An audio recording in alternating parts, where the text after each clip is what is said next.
Single entry സിസ്റ്റത്തിൽ ഒരു question നമുക്ക് വർക്കൗട്ട് ചെയ്ത് നോക്കാം. എസ്എ ടൈപ്പ് ക്വസ്റ്റ്യൻ ആണ്. Question please. A trader has not kept proper books of accounts, but from the following details you are required to ascertain profit or loss made by him during the year ended 31st December 2019 and the statement of his affairs as on that date. Then balance sheet as on 31st December 2018 and 31st December 2019. Cash in hand 700, 850. Cash at bank 2,500, 3,000. Stock in trade 25,000 and 30,000. Sundry debtors 30,000 and 40,000. Sundry creditors 15,000 and 12,000. Plant and machinery 80,000, 1 lakh. Furniture and fixtures 30,000 and 25,000. Then additional information.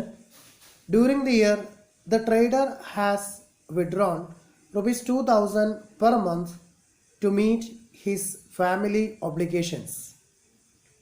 Depreciate machinery at 10% on average basis and furniture and fixtures at 5% on average basis. As regarded debtors, it is ascertained that rupees 1,000 are irrecoverable and a provision of 2% is to be created on sundry debtors. Okay, അപ്പോൾ ഈ പ്രോബ്ലത്തിൽ single entry system പ്രകാരമാണ് workout ചെയ്യുന്നതെന്ന് പറഞ്ഞു. അതിൽ തന്നെ statement of affairs മെത്തേഡാണ് follow ചെയ്യുന്നത്. അപ്പോൾ എങ്ങനെയാണ് പ്രോഫിറ്റ് അല്ലെങ്കിൽ നെറ്റ് പ്രോഫിറ്റിന്റെ വോളിയം കണ്ടെത്തുക, അതുപോലെ തന്നെ ഇതിൽ ലാസ്റ്റ് ഇയറിലെ ബാലൻസ് ഷീറ്റ് നമ്മൾ റീഅറേഞ്ച് ചെയ്ത് കൊടുക്കുകയും വേണം. അങ്ങനെ 2 ഫാക്ട് ഇതിനകത്ത് ചെയ്യേണ്ടതുണ്ട്. അപ്പോൾ ഇതൊരു എസ്എ ടൈപ്പ് ക്വസ്റ്റ്യൻ ആണ്. കുറച്ച് കോംപ്ലിക്കേറ്റഡ് ഏരിയ ആണ് എന്ന് പറഞ്ഞാൽ വളരെ ശ്രദ്ധിച്ച് ചെയ്യുകയാണെന്നുണ്ടെങ്കിൽ വളരെ സിമ്പിളായിട്ട് ചെയ്തു പോകാവുന്നേ ഉള്ളൂ. അങ്ങനെ ഡയറക്റ്റ് പോസ്റ്റിംഗ് ചെയ്യാൻ പറ്റിയിട്ടുള്ളൊരു ക്വസ്റ്റ്യൻ അല്ല. അതുകൊണ്ട് എല്ലാവരും ഒന്ന് ശ്രദ്ധിക്കാം. ഇവിടെ ചെയ്യേണ്ടത് ഓപ്പണിംഗ് ക്യാപിറ്റലും അതുപോലെ ക്ലോസിംഗ് ക്യാപിറ്റലും നമ്മൾ ഫൈൻഡ് ചെയ്യണം. ഈ ക്വസ്റ്റ്യനകത്ത് ഓപ്പണിംഗ് ക്യാപിറ്റലിന്റെ വാല്യൂ എത്ര, ക്ലോസിംഗ് ക്യാപിറ്റലിന്റെ വാല്യൂ എത്ര നമുക്ക് പറഞ്ഞിട്ടില്ല. നമ്മൾ ചെയ്യേണ്ടത് ഇതാണ്: പ്രോഫിറ്റ് ജനറേറ്റ് ചെയ്യാൻ വേണ്ടിയിട്ട് ക്ലോസിംഗ് ക്യാപിറ്റലിൽ നിന്നും ഓപ്പണിംഗ് ക്യാപിറ്റൽ മൈനസ് ചെയ്യാണ് വേണ്ടത്. അപ്പോൾ ഇവിടെ ക്ലോസിംഗ് ക്യാപിറ്റൽ ഫൈൻഡ് ചെയ്യണം, അതുപോലെ ഓപ്പണിംഗ് ക്യാപിറ്റലും ഫൈൻഡ് ചെയ്യണം. ഓക്കെ, അപ്പോൾ നമുക്ക് ഓപ്പണിംഗ് ക്യാപിറ്റൽ എങ്ങനെയാണെന്നുള്ളത് ചെക്ക് ചെയ്യാം. എങ്ങനെയാണ് ഓപ്പണിംഗ് ക്യാപിറ്റൽ കണ്ടുപിടിക്കുക? Opening value of assets minus opening value of liability. Then എങ്ങനെ ക്ലോസിംഗ് ക്യാപിറ്റൽ കണ്ടുപിടിക്കും? Closing value of assets minus closing value of liability. വളരെ സിമ്പിൾ ആയിട്ട് ചെയ്തുകൊണ്ടിരിക്കുക. നമുക്ക് ഓപ്പണിംഗ് ക്യാപിറ്റൽ ഫസ്റ്റ് ഫൈൻഡ് ചെയ്യാം. Then statement of affairs. Opening capital ആണ് കണ്ടുപിടിക്കുന്നത്. Statement of affairs. Statement of affairs opening capital. Okay, opening capital നമ്മൾ ചെയ്യേണ്ടത് നമുക്ക് തന്നിട്ടുള്ള ഓപ്പണിംഗ് വാല്യൂസിലുള്ള അസറ്റ്സിന്റെ വോളിയം അതുപോലെ എഴുതുക. ദെൻ അതുപോലെ ഓപ്പണിംഗ് വാല്യൂലുള്ള ലയബിലിറ്റി എഴുതുക. Then assets minus liability will get the balance is known as opening capital. നമുക്ക് നോക്കാം എന്താണ് first item. Cash in hand. അപ്പോൾ ഓപ്പണിംഗ് വാല്യൂ എന്ന് പറയുന്നത് 31st December 2018 ആണ്. Okay, 31st December 2018. അപ്പോൾ അതിൽ ക്യാഷ് ഇൻ ഹാൻഡ് എന്ന് പറയുന്ന ഫസ്റ്റ് ഐറ്റം. ഓക്കെ, അപ്പോൾ അസറ്റ്സ് ആയിട്ട് ട്രീറ്റ് ചെയ്യുന്നു. ക്യാഷ് ഇൻ ഹാൻഡ് ഇതൊക്കെ നേരെ പോസ്റ്റ് ചെയ്താൽ മതി, വേറെ ഒന്നും ചെയ്യേണ്ടതില്ല. ഇതിനകത്ത് ഒരു അഡ്ജസ്റ്റ്മെന്റും ട്രീറ്റ് ചെയ്യരുത്. ഓപ്പണിംഗ് ക്യാപിറ്റലും ക്ലോസിംഗ് ക്യാപിറ്റലും ഫൈൻഡ് ചെയ്യുന്ന സമയം എത്ര അഡ്ജസ്റ്റ്മെന്റ് ക്വസ്റ്റിനകത്ത് പറഞ്ഞിരുന്നാലും ഓപ്പണിംഗ് വാല്യൂ അതുപോലെ ക്ലോസിംഗ് വാല്യൂ ഫൈൻഡ് ചെയ്യുന്ന സമയം ഈ പറയുന്ന സ്റ്റേറ്റ്മെന്റിനകത്ത് ഒരു അഡ്ജസ്റ്റ്മെന്റും ട്രീറ്റ് ചെയ്യേണ്ടതില്ല. ഡയറക്റ്റ് എമൗണ്ട് എന്താണോ അത് എഴുതുന്നു, അതിന്റെ ബാലൻസ് ഫൈൻഡ് ചെയ്യുന്നു. ഓക്കെ, അപ്പോൾ opening capital amount rupees 700. Assets in the value 700. Then cash at bank, net assets, അടുത്ത asset ആണ് cash at bank. Cash at bank, rupees 2,500. 2,500. Next. The next one, stock in trade. Stock in trade. Stock in trade. How much? 25,000. എന്ത് adjustment പറഞ്ഞിട്ടുണ്ടെങ്കിലും അതൊന്നും ഇവിടെ എന്ത് ചെയ്യണ്ട, treat ചെയ്യേണ്ട ആവശ്യമില്ല. Then sundry debtors. Sundry debtors. Sundry debtors 30,000. 30. Okay, 30,000. Then sundry creditors, liability ആണ്. So right here sundry creditors. Opening value of sundry creditors 15,000. 15. Opening value of sundry creditors. Then plant and machinery, again asset ആണ്. So plant and machinery. Plant and machinery, how much? 80,000. 80,000. Then furniture and fixtures, rupees. Furniture and fixtures, rupees 30,000. 30. അപ്പോൾ എല്ലാ ഐറ്റവും നമ്മൾ record ചെയ്ത് കഴിഞ്ഞു എന്ന് പറഞ്ഞാൽ എല്ലാ അസറ്റ്സും ഓപ്പണിംഗ് വാല്യൂയിലുള്ള എല്ലാ അസറ്റും ഓപ്പണിംഗ് വാല്യൂയിലുള്ള എല്ലാ അസറ്റ്സും നമ്മൾ റൈറ്റ് ചെയ്ത് കഴിഞ്ഞു. ഇനി എന്താ ചെയ്യേണ്ടത്? Total of assets minus total of liability. ഇതിന്റെ അസറ്റ്സിന്റെ വാല്യൂ എത്രയാണോ ഉള്ളത് അതിന്റെ ടോട്ടൽ എടുക്കുക, എന്നിട്ട് ഇതിന്റെ ലയബിലിറ്റി സൈഡിലുള്ള ഐറ്റം എന്ത് ചെയ്യാം, ഡിഡക്ട് ചെയ്യാം. അപ്പോൾ ഇത് നമ്മൾ എന്ത് ചെയ്യുന്നു? ടോട്ടൽ ചെയ്യുന്നു എന്ന് പറഞ്ഞാൽ ഈ ഓപ്പണിംഗ് വാല്യൂവിൽ തന്നിട്ടുള്ള എല്ലാ അസറ്റ്സിന്റെയും വാല്യൂ കൂടി എന്ത് ചെയ്യാൻ പോവാണ്? ആഡ് ചെയ്യാൻ പോവാണ്. ഇതൊന്നും ചെയ്യാനില്ല, ഡയറക്റ്റ് ഈ പറയുന്ന എല്ലാ ഇവന്റും എന്ത് ചെയ്ത് കൊടുത്താൽ മതി? ആഡ് ചെയ്ത് കൊടുത്താൽ മതി. ഓക്കെ, എല്ലാ അസറ്റ്സിന്റെ വാല്യൂ കൂടി എന്ത് ചെയ്യാൻ പോവാണ്? ആഡ് ചെയ്യാൻ പോവാണ്. ഓക്കെ, ഇവിടെ 700, 2,500, 25,000, 30, 80,000 and 30,000. Okay, then 7 plus 5, then 2, remaining 1. 7 plus 1, 8, then 5, 13 and 16. 1,68,200. Okay, അപ്പോൾ അസറ്റ്സിന്റെ ടോട്ടൽ വാല്യൂ കിട്ടി. അപ്പോൾ എന്തായാലും ഇവിടെ ലയബിലിറ്റിന്റെ വോളിയം കുറവാണ്. അപ്പോൾ എന്ത് ചെയ്യുന്നു? ഈ ഫുൾ വാല്യൂ ഇവിടേക്ക് പോസ്റ്റ് ചെയ്യുന്നു. 1,68,200. Okay, then remaining minus 15,000. 1,68,200 എന്ന വാല്യൂവിൽ നിന്ന് നമ്മൾ എന്ത് ചെയ്യണം? ഈ 15,000 വാല്യൂ മൈനസ് ചെയ്യണം. അപ്പോൾ ബാലൻസ് 315. ഓക്കെ, 1,53,200. 1,53,200 ആണ് ഇതിന്റെ ഓപ്പണിംഗ് ബാലൻസ് കിട്ടി. ഇതാണ് എന്ത്? Capital opening. നമ്മൾ ഓപ്പണിംഗ് ക്യാപിറ്റൽ വോളിയം ഫൈൻഡ് ചെയ്ത് കഴിഞ്ഞു. നമുക്ക് profit and loss account utilise ചെയ്യുമ്പോൾ, വർക്കൗട്ട് ചെയ്യുമ്പോൾ നമുക്ക് യൂട്ടിലൈസ് ചെയ്യാനുള്ള ഇവന്റ് ആണ് ക്യാപിറ്റൽ. ഇനി ഇതുപോലെ എന്ത് ചെയ്യണം? ക്ലോസിംഗ് ക്യാപിറ്റലും ഫൈൻഡ് ചെയ്യണം. ഇത് ക്ലിയർ ആണല്ലോ? Opening value of assets minus opening value of liability will get opening capital 1,53,200. ഇനി ഇതുപോലെ എന്ത് ചെയ്യാം? ക്ലോസിംഗ് വാല്യൂ ഫൈൻഡ് ചെയ്യും. നമ്മൾ ഈ ബോർഡ് മായ്ക്കുന്നതുകൊണ്ട് ഞാനിവിടെ ഒന്ന് സൈഡിൽ മാറ്റി വെക്കുന്നുണ്ട്. Opening capital 1,53,200. ഓക്കെ, ഇനി ഇതുപോലെ തന്നെ ഇതിന്റെ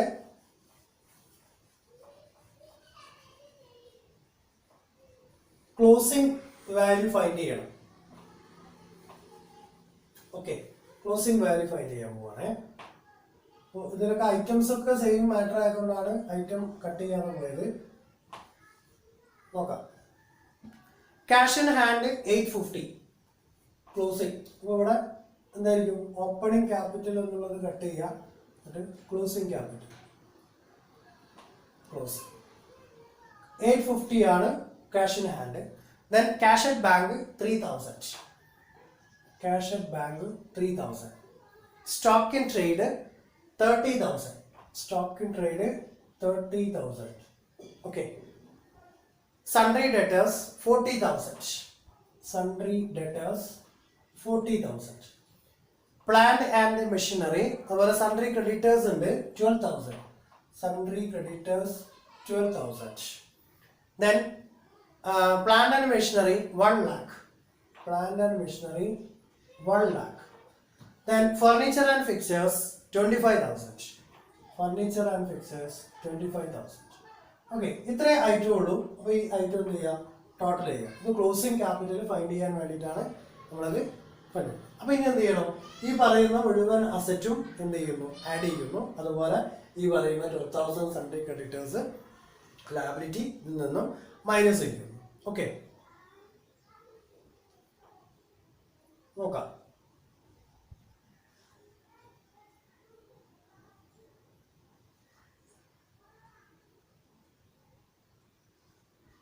$1,98,850. 1,98,850. ഓക്കെ, ഇതാണ് ടോട്ടൽ വാല്യൂ കിട്ടിയത്. ഇനി ഇത് എന്ത് ചെയ്യണം, ഇതിൽ നിന്നും ഈ 12,000 റുപ്പീസ് ഡിഡക്ട് ചെയ്യാണ് വേണ്ടത്. Okay, minus 12,000. 850, then 6, 8, 1. 1,86,050. ഇതെന്താണ്, ക്യാപിറ്റൽ ആണ്. സോ ക്ലോസിംഗ് നമുക്ക് ഓപ്പണിംഗ് ക്യാപിറ്റൽ കിട്ടി, അതുപോലെ ക്ലോസിംഗ് ക്യാപിറ്റൽ കിട്ടി. 1,86,850. ഇവിടെ ക്ലോസിംഗ് ക്യാപിറ്റൽ 1,86,850. ഇത് കട്ട് ചെയ്ത് കളയാനുള്ളത് കൊണ്ടാണ് അങ്ങോട്ട് മാറ്റി എഴുതിയത്. ഓക്കെ, ക്ലിയർ ആണല്ലോ. അപ്പോൾ ഓപ്പണിംഗ് ക്യാപിറ്റലും ക്ലോസിംഗ് ക്യാപിറ്റലും ഫൈൻഡ് ചെയ്ത് കഴിഞ്ഞു. ഇനി profit or loss, that means gross profit or gross loss find ചെയ്യണം. ദെൻ നെറ്റ് പ്രോഫിറ്റും നെറ്റ് ലോസും ഫൈൻഡ് ചെയ്യണം. എന്താണ് format? Closing capital add drawings less additional capital less opening capital. Okay, then അപ്പോൾ നമുക്ക് ഗ്രോസ് പ്രോഫിറ്റ് ഫൈൻഡ് ചെയ്ത് കിട്ടും. ആ ഗ്രോസ് പ്രോഫിറ്റിൽ നിന്നും ഓൾ ഇൻഡയറക്റ്റ് എക്സ്പെൻസസ് മൈനസ് ചെയ്യണം. അതുപോലെ ഇൻഡയറക്റ്റ് ഇൻകംസ് ഉണ്ടെങ്കിൽ ആഡ് ചെയ്തു പോവുകയും വേണം. ഓക്കെ, അങ്ങനെയാണ് നമ്മൾ നെറ്റ് പ്രോഫിറ്റ് ഫൈൻഡ് ചെയ്യാൻ പോകുന്നത്. അപ്പോൾ നമ്മൾ ആ ഫോർമാറ്റ് ഇവിടെ റൈറ്റ് ചെയ്യാൻ പോവുകയാണ്.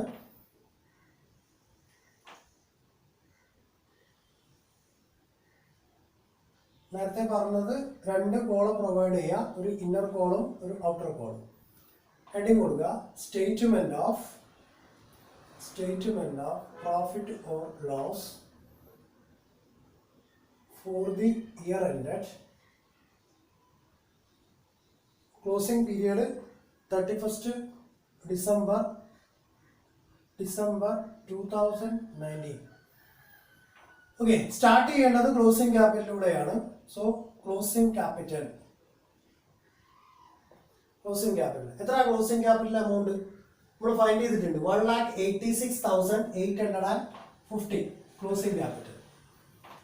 1,86,850. ഇനി എന്ത് ചെയ്യണം, ആഡ് ഡ്രോയിങ്സ് ഇതിന്റെ കൂടെ ആഡ് ചെയ്യണം. ഡ്രോയിങ്സ് ക്വസ്റ്റ്യൻ പറയുന്നുണ്ട് ഡ്രോയിങ്സിന്റെ കാര്യം. എന്താ പറഞ്ഞത്? During the year the trader has withdrawn ₹2,000 per month to meet his family obligation. അപ്പൊ അദ്ദേഹത്തിന്റെ ഫാമിലി ഒബ്ലിഗേഷൻസ് മീറ്റ് ചെയ്യാൻ വേണ്ടി 2,000 rupees പെർ മന്തിൽ കളക്ട് ചെയ്യുന്നു എന്നാണ് പറഞ്ഞത്. 2,000 rupees പെർ മന്ത്. ഒരു ഇയറിലെ കഴിഞ്ഞ ശേഷമാണ് നമ്മളിത് കാൽക്കുലേറ്റ് ചെയ്യുന്നത്. അപ്പോൾ ഒരു മാസം 2,000 രൂപ വെച്ചിട്ട് 12 മാസം 24,000 rupees എന്ത് ചെയ്തിട്ടുണ്ട്, ഡ്രോയിങ്സ് മുഖേന പുള്ളിക്കാരൻ വിഡ്രോ ചെയ്തിട്ടുണ്ട്. അപ്പോൾ ആ ഡ്രോയിങ്സ് എമൗണ്ടാണ് ഇവിടെ ഫീറ്റ് ചെയ്യുന്നത്. ഇവിടെ തന്നെ എഴുതി കൊടുക്കുക 2,000 × 12, 12 മാസത്തെ. സോ 24,000 എന്ത് ചെയ്യണം, ഇതിൻ്റെ കൂടെ ആഡ് ചെയ്ത് പോകണം. 24,000 850 അങ്ങനെ തന്നെ എഴുതുന്നു. then 0, then 1, 2,10,850. ഓക്കെ, ഇനി എന്താ ചെയ്യാനുള്ളത്? അഡീഷണൽ ക്യാപിറ്റൽ മൈനസ് ചെയ്യണം. അപ്പൊ ഇവിടെ ഫർദർ ക്യാപിറ്റൽ ഇൻട്രൊഡ്യൂസ് ചെയ്തിട്ടുണ്ടോ ക്വസ്റ്റ്യനകത്ത്? ഫർദർ ക്യാപിറ്റലിന്റെ കാര്യം ഒന്നും പറയുന്നില്ല ആണല്ലോ. അപ്പൊ ഇവിടെ എന്ത് ചെയ്യേണ്ടതില്ല, ഫർദർ ക്യാപിറ്റൽ മൈനസ് ചെയ്യേണ്ട ആവശ്യമില്ല. then less opening capital. ഇനി നെക്സ്റ്റ് സ്റ്റേജ് ആണ് ഓപ്പണിംഗ് ക്യാപിറ്റൽ മൈനസ് ചെയ്യാനുള്ളത്. ഓപ്പണിംഗ് ക്യാപിറ്റൽ എത്രയാണ്? ഓപ്പണിംഗ് ക്യാപിറ്റൽ നമ്മൾ ഫൈൻഡ് ചെയ്തിട്ടുണ്ട് 1,53,200. 1,53,200 അതിൽ നിന്നും മൈനസ് ചെയ്യും. അപ്പോൾ മൈനസ് ചെയ്യുമ്പോൾ 650, then 7, 10, 5, 57,650. ഇതാണ് എന്ത് ചെയ്തിട്ടുള്ളത്, ഗ്രോസ് പ്രോഫിറ്റ് കിട്ടിയിട്ടുള്ളത്. Gross profit. Okay, gross profit. ഇനി എന്ത് ചെയ്യണം, ഗ്രോസ് പ്രോഫിറ്റിൽ നിന്നും എക്സ്പെൻസസ് മൈനസ് ചെയ്യണം, ഇൻകംസ് ഒക്കെ ആഡ് ചെയ്യണം. അപ്പോൾ എന്ത് ചെയ്യാം, ലെസ് എക്സ്പെൻസസ്.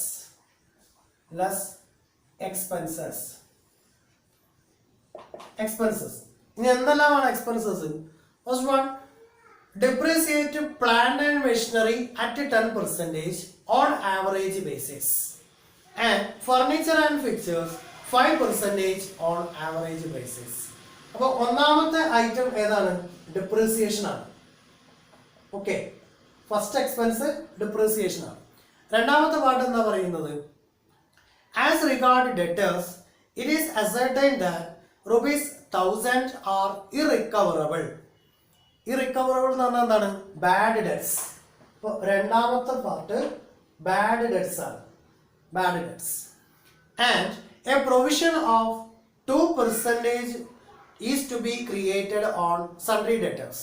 സൺട്രി ഡെറ്റേഴ്സിന്റെ മേലെ 2% എന്ത് ചെയ്തിട്ടുണ്ട്, പ്രൊവിഷനും ക്രിയേറ്റ് ചെയ്തിട്ടുണ്ട്. So provision on sundry debtors.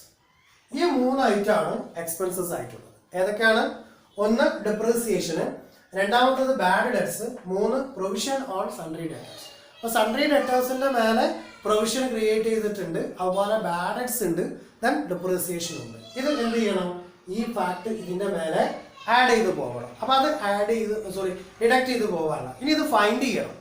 ഇവിടെ ഉള്ള പ്രത്യേകത എന്താ ചോദിച്ചാൽ, ഡിപ്രീസിയേഷന് പ്ലാന്റ് ആൻഡ് മെഷീനറിന്റെയും ഫർണിച്ചറിന്റെയും മേലെ ആവറേജ് ബേസിസ് എന്നാണ് പറഞ്ഞിട്ടുള്ളത്. ആവറേജ് ബേസിസ് എന്താണ്? ആവറേജ് ബേസിസ് എന്ന് പറഞ്ഞാൽ then how to calculate the average value? Opening value plus closing value divided by 2. അപ്പോൾ ഇവിടെ പ്ലാന്റ് ആൻഡ് മെഷീനറിന്റെ ഓപ്പണിംഗ് വാല്യൂ എന്താണോ പ്ലസ് അതിന്റെ closing value divided by 2. The same way ഫർണിച്ചറിന്റെ കേസിൽ ഫർണിച്ചറിന്റെ ഓപ്പണിംഗ് വാല്യൂ പ്ലസ് ഫർണിച്ചറിന്റെ ക്ലോസിംഗ് വാല്യൂ ഡിവൈഡഡ് ബൈ 2. അപ്പൊ അതിന്റെ ഓപ്പണിംഗ് വാല്യൂ ക്ലോസിംഗ് വാല്യൂ കൂടി ആഡ് ചെയ്യുക, എന്നിട്ട് 2 കൊണ്ട് ഡിവൈഡ് ചെയ്യുക. ഇത് എന്തുകൊണ്ടാണ് അങ്ങനെ ചെയ്യുന്നത്? ക്വസ്റ്റിനകത്ത് പ്രത്യേകം പറഞ്ഞിട്ടുണ്ട് ഡിപ്രീസിയേഷൻ ആവറേജ് ബേസിസിലാണ്. അപ്പൊ ക്വസ്റ്റിനകത്ത് ഡിപ്രീസിയേഷൻ ആവറേജ് ബേസിസിലല്ല അല്ലെങ്കിൽ ആവറേജ് ബേസിസിലാണ് എന്ന് പ്രത്യേകം പറഞ്ഞിട്ടില്ലെങ്കിൽ എന്ത് ചെയ്താൽ മതി, ലാസ്റ്റ് ഇയറിലുള്ള പ്ലാന്റ് ആൻഡ് മെഷീനറിന്റെ ഡിപ്രീസിയേഷൻ എന്താണോ അതിന്റെ മേലെ വാല്യൂ എന്താണോ അതിന്റെ മേലെയാണ് ഡിപ്രീസിയേഷൻ ചാർജ് ചെയ്യുക. മറന്നു പോകരുത്. ആവറേജ് ബേസിസ് ഒന്നും ക്വസ്റ്റ്യനകത്ത് പറഞ്ഞിട്ടില്ലെങ്കിൽ ലാസ്റ്റ് ഇയറിലെ എമൗണ്ട് എത്രയാണോ പ്ലാന്റ് ആൻഡ് മെഷീനറിക്ക് അല്ലെങ്കിൽ ഓൾ അസറ്റ്സിന് അപ്പോൾ ഡിപ്രീസിയേഷൻ പറഞ്ഞിട്ടുള്ള അസറ്റിന്റെ മേലെ എന്താണോ വാല്യൂ ഉള്ളത് അതിന്റെ മേലെയാണ് ഡിപ്രീസിയേഷൻ ചാർജ് ചെയ്യുന്നത്. അപ്പൊ ഇവിടെ ആവറേജ് ബേസിസ് എന്ന് പറഞ്ഞത് കൊണ്ടാണ് opening value plus closing value divided by 2. ഒന്ന് മെഷീനറിൻ്റെത്, രണ്ടാമത്തത് ഫർണിച്ചറിന്റെ. നമുക്ക് കാൽക്കുലേറ്റ് ചെയ്ത് നോക്കാം. ഫസ്റ്റ് വൺ ഡിപ്രീസിയേഷൻ ആണ്. സോ ആ ഡിപ്രീസിയേഷൻ വാല്യൂ ഇത് ഈ ഫോർമാറ്റ് വരച്ചതിന്റെ ഔട്ട്സൈഡിലായിട്ട് റൈറ്റ് ചെയ്ത് പോകേണ്ടതാണ്. എത്രയാണ് അതിന്റെ ഡിപ്രീസിയേഷൻ എമൗണ്ട് എന്നുള്ളത് നമ്മൾ എന്ത് ചെയ്യണം, കാൽക്കുലേറ്റ് ചെയ്ത് പോകണം. അപ്പൊ അത് പുറത്ത് വെച്ചിട്ട് എല്ലാവരും വർക്കൗട്ട് ചെയ്ത് പോവാം. ഓക്കെ, അപ്പൊ ഇനി ശ്രദ്ധിക്കേണ്ടത് എന്താണ് ഇതിന്റെ ഓപ്പണിംഗ് വാല്യൂ, എന്താണ് ഇതിന്റെ ക്ലോസിംഗ് വാല്യൂ എന്നുള്ളതാണ്. ഇപ്പോൾ ഫസ്റ്റ് വൺ ഇത് പുറത്ത് വർക്കൗട്ട് ചെയ്ത് വെക്കേണ്ടതാണ്. Depreciation of machinery, depreciation of machinery,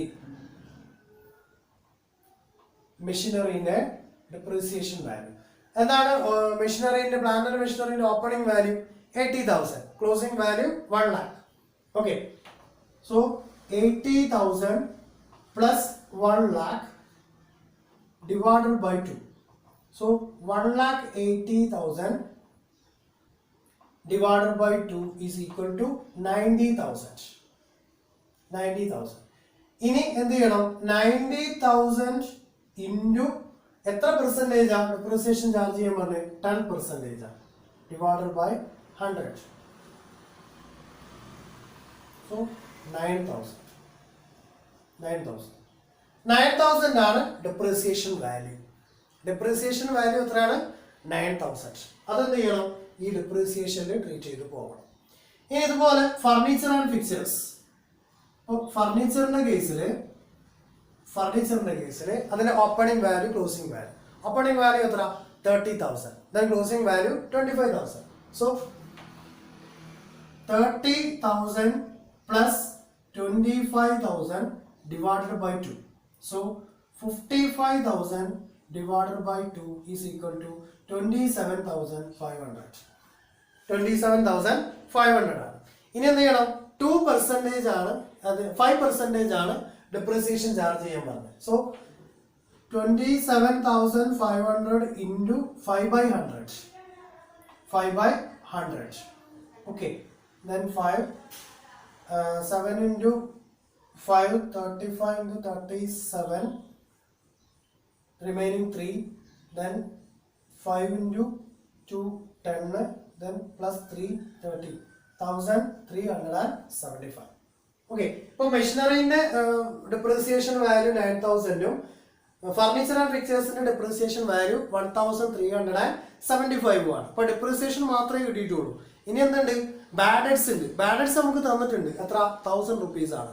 പക്ഷെ എന്ത് തന്നിട്ടില്ല? പ്രൊവിഷൻ ഫോർ സൺട്രി ഡെറ്റേഴ്സ് 2% എന്നേ പറഞ്ഞുള്ളൂ. അതും കൂടി നമ്മൾ കാൽക്കുലേറ്റ് ചെയ്യണം. ബാഡ് ഡെറ്റ്സ് നമുക്കറിയാം 1,000 ആണ് എന്നുള്ളത്. കിട്ടാക്കടം എന്ന് പറയുന്നത് 1,000 rupees ആണ്. ഇനി ഇവിടെ എന്ത് പറഞ്ഞിട്ടുണ്ട്? 2% ഡെറ്റേഴ്സിന്റെ മേലെ ക്രിയേറ്റ് ചെയ്ത് പോകണം എന്ന് പറഞ്ഞിട്ടുണ്ട്. അപ്പോൾ അത് ചെയ്യുമ്പോൾ ശ്രദ്ധിക്കേണ്ട ഒരു കാര്യം, സൺട്രി ഡെറ്റേഴ്സിന്റെ ക്ലോസിംഗ് വാല്യൂ എടുക്കാം. സൺട്രി ഡെറ്റേഴ്സിന്റെ closing value how much? Sundry ഡെറ്റേഴ്സിന്റെ ക്ലോസിംഗ് വാല്യൂ എത്ര? 40,000. ഓക്കെ, 40,000. 40,000ൽ നിന്ന് ബാഡ് ഡെറ്റ്സ് 1,000 rupees ഡിഡക്ട് ചെയ്യണം. Bad debts less bad debts 1,000 rupees deduct ചെയ്യുന്നു. ഓക്കെ, അപ്പോൾ ബാലൻസ് എത്ര കിട്ടി? 39,000. റെഡി അല്ലേ? ഈ 39,000ൽ നിന്ന് ഡെറ്റേഴ്സിന് കൊടുക്കാനുള്ള എമൗണ്ട് ഡിഡക്ട് ചെയ്യണം. അല്ലേ? അതായത് സൺട്രി ഡെറ്റേഴ്സിന്റെ എമൗണ്ട് ഇത് ലാസ്റ്റിലേക്ക് ട്രീറ്റ് ചെയ്ത് പോകാനുള്ളതാണ്. അപ്പോൾ ആ ഡെറ്റേഴ്സിന്റെ പ്രൊവിഷൻ ഫോർ ബാലൻസ് എമൗണ്ട് എത്ര എന്നുള്ളത് നമ്മൾ എന്ത് ചെയ്യണം? ഫൈൻഡ് ചെയ്ത് വെക്കണം. എത്ര രൂപയാണ് പ്രൊവിഷൻ ക്രിയേറ്റ് ചെയ്തിട്ടുള്ളത് എന്നുള്ളത് എല്ലായ്പ്പോഴും വർക്കൗട്ട് ചെയ്ത് പോകേണ്ട ഇവന്റ് ആണ്. അവിടെ ആ പ്രൊവിഷൻ എമൗണ്ട് കണ്ടെത്തുക എന്നുള്ളത് നമ്മുടെ ഡ്യൂട്ടിയാണ്. പ്രൊവിഷൻ ഫോർ ബാലൻസ് എന്ന് പറഞ്ഞാൽ ആ ഒരു ഡെറ്റേഴ്സിന്റെ മേലെ 2% ചാർജ് ചെയ്തു എന്നുള്ളതാണ് പറഞ്ഞിട്ടുള്ളത്. ഓക്കെ, അപ്പൊ ഈ 39,000 എങ്ങനെ കിട്ടിയെന്ന് ചോദിച്ചാൽ 40,000ൽ നിന്ന് ബാലൻസ് ആയി 1,000 rupees ഡിഡക്ട് ചെയ്തു. ഈ 40,000 ക്ലോസിംഗ് ഡെറ്റേഴ്സിന്റെ വാല്യൂ ആണ്. ഇവിടെ എന്ത് ചെയ്യണ്ട? ഓപ്പണിംഗ് ഡെറ്റേഴ്സിന്റെ വാല്യൂ പ്ലസ് ക്ലോസിംഗ് ഡെറ്റേഴ്സിന്റെ വാല്യൂ ഡിവൈഡഡ് ബൈ 2 എന്ന് വർക്കൗട്ട് ചെയ്യണ്ട. കാരണം ഇവിടെ ആവറേജ് ബേസിസ് ഒന്നും പറഞ്ഞിട്ടില്ല. അത്തരം കേസുകളിൽ ഫൈനൽ ഇയറിൽ അല്ലെങ്കിൽ ലാസ്റ്റ് ഇയറിൽ തന്നിട്ടുള്ള അസറ്റിന്റെ വാല്യൂ മൈനസ് ബാലൻസ് അത് കുറച്ചു 39,000. ഇതിന്റെ 2%. So 39,000 into 2 by 100. 39,000 divided by 2 by 100. Okay, then 0. Then 9 into 2, 18. Then 3 into 6, 7, 3 into 2, 6 plus 1, 7, 780. അപ്പോൾ എന്തായി? Provision for balance 780, depreciation 9,000 for machinery, 1,375 for furniture, then bad debts 1,000. ഇതാണ് എക്സ്പെൻസ് ഉണ്ടായിട്ടുള്ളത്. ഇനി എന്ത് ചെയ്യണം? നമ്മൾ ഈ എക്സ്പെൻസിന്റെ താഴെ ഇത് ഓരോ ഇവന്റും വർക്കൗട്ട് ചെയ്ത് പോകണം. Okay, first one depreciation.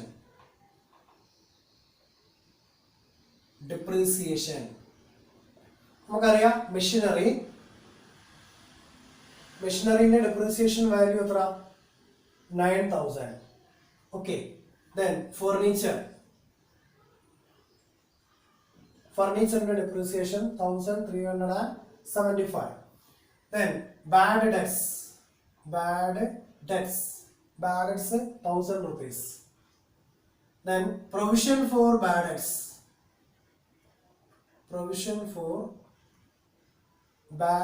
debts 780. ഇത്രയാണ് എക്സ്പെൻസസ്. ഇതെന്ത് ചെയ്യാം? ഇത്രയും ഇവന്റ് ആഡ് ചെയ്തിട്ട് ഗ്രോസ് പ്രോഫിറ്റിൽ നിന്നും ഡിഡക്ട് ചെയ്ത് കാണിക്കണം. ഓക്കെ, അപ്പോൾ ഈ എമൗണ്ട് എത്രയാണ് കിട്ടുക എന്നുള്ളത് നമ്മൾ ഫൈൻഡ് ചെയ്യണം. എന്ന് പറഞ്ഞാൽ ഇതിന്റെ ഒരു ടോട്ടൽ വാല്യൂ എടുക്കാം. That means 5 again 5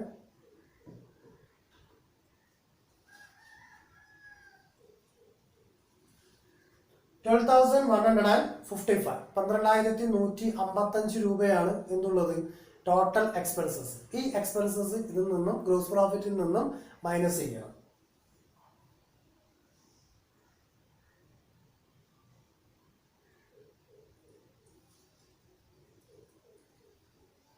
expenses minus ചെയ്യുന്നു. Then 9 minus 5, then 4 minus 9 plus 5 14, then remaining 5 minus 1 4, then 7 minus 2 5, then 5 minus 1 4,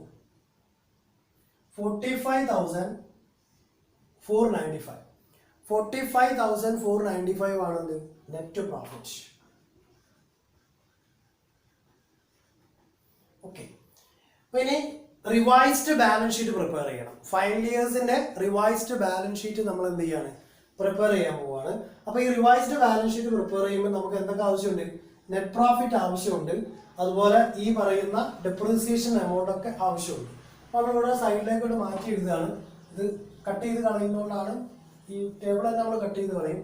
അപ്പോൾ ഇത് റിവൈസ്ഡ് ബാലൻസ് ഷീറ്റിൽ ആവശ്യമുള്ള സാധനം ആയതുകൊണ്ട് ഡിപ്രീസിയേഷന് മെഷീനറിന്റെ കേസിൽ 9,000 ആണ്.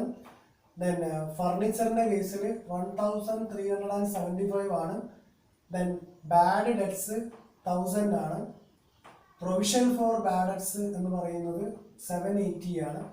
പ്രോഫിറ്റ് നെറ്റ് പ്രോഫിറ്റ് കിട്ടിയിട്ടുള്ളത് 45,495.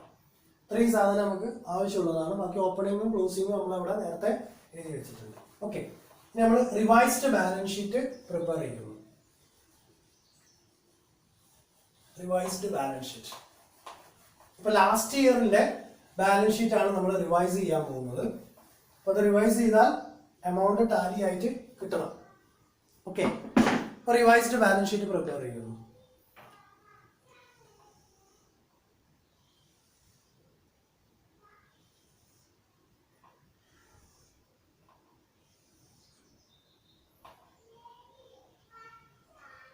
Revised balance sheet as on 31st December 2019.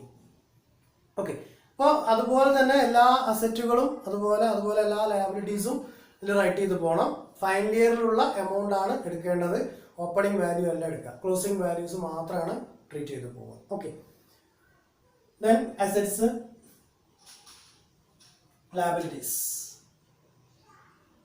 ലയബിലിറ്റീസും അസറ്റ്സും ദെൻ എമൗണ്ട്. ഓക്കെ, നമുക്ക് വർക്കൗട്ട് ചെയ്ത് നോക്കാം. First one, cash in hand. എത്രയാണ് ക്യാഷ് ഇൻ ഹാൻഡിന്റെ എമൗണ്ട്?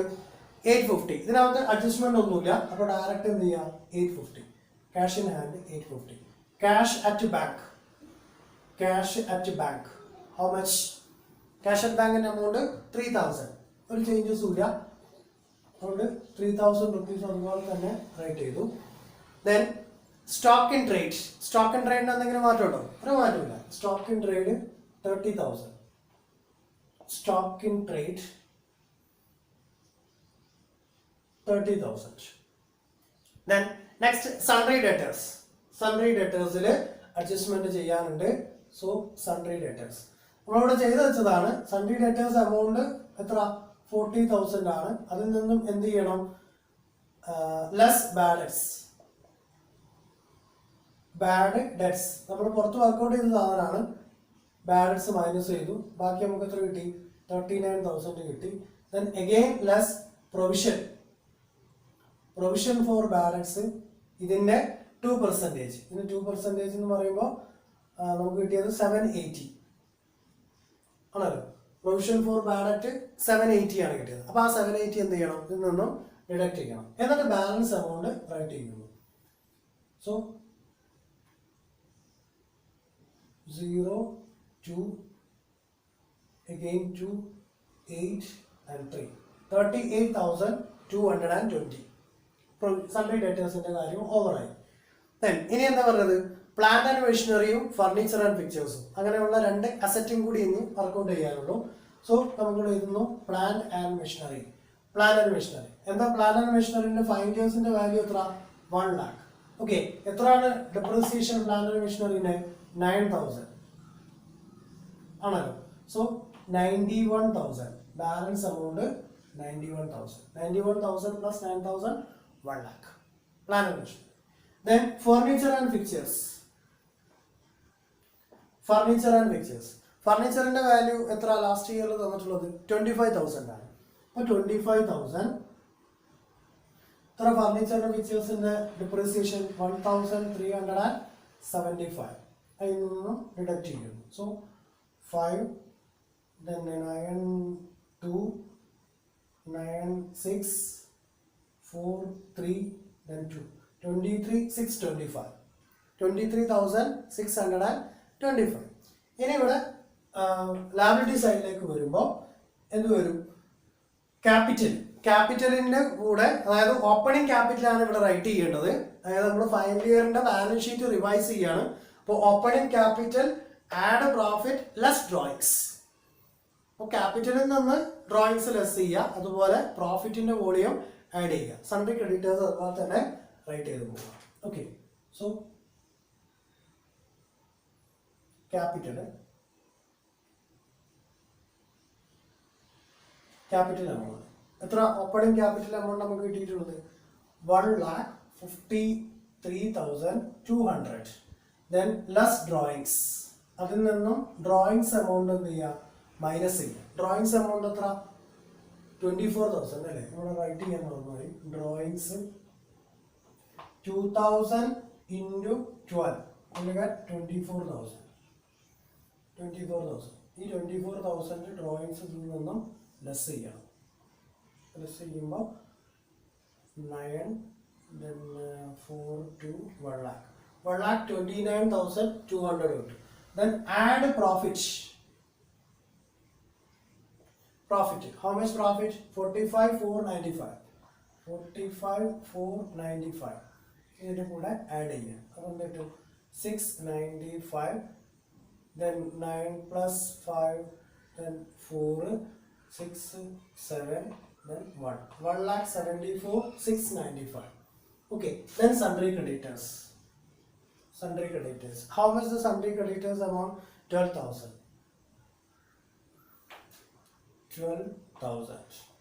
Okay, എന്ത് ചെയ്യാം? ടോട്ടൽ ചെയ്യാം. രണ്ട് സൈഡും ടോട്ടൽ ചെയ്യും.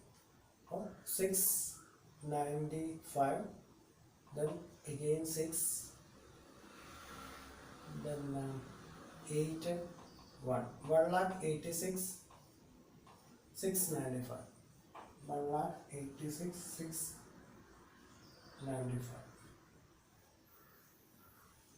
Then 5 plus 2 then 2 plus 4 then 4 plus 5 9 8 10 10 16 remaining 1 then 8 12 12 plus 13 13 plus 3 16 remaining 1 then 3 6 plus 9 15 15 plus 3 18. 1,86,695. 86,695. ഇങ്ങനെയാണ് റിവൈസ്ഡ് ബാലൻസ് ഷീറ്റും കൂടി വർക്കൗട്ട് ചെയ്യുക എന്ന് പറഞ്ഞാൽ ചെയ്യേണ്ടത്. Is clear? Thank you.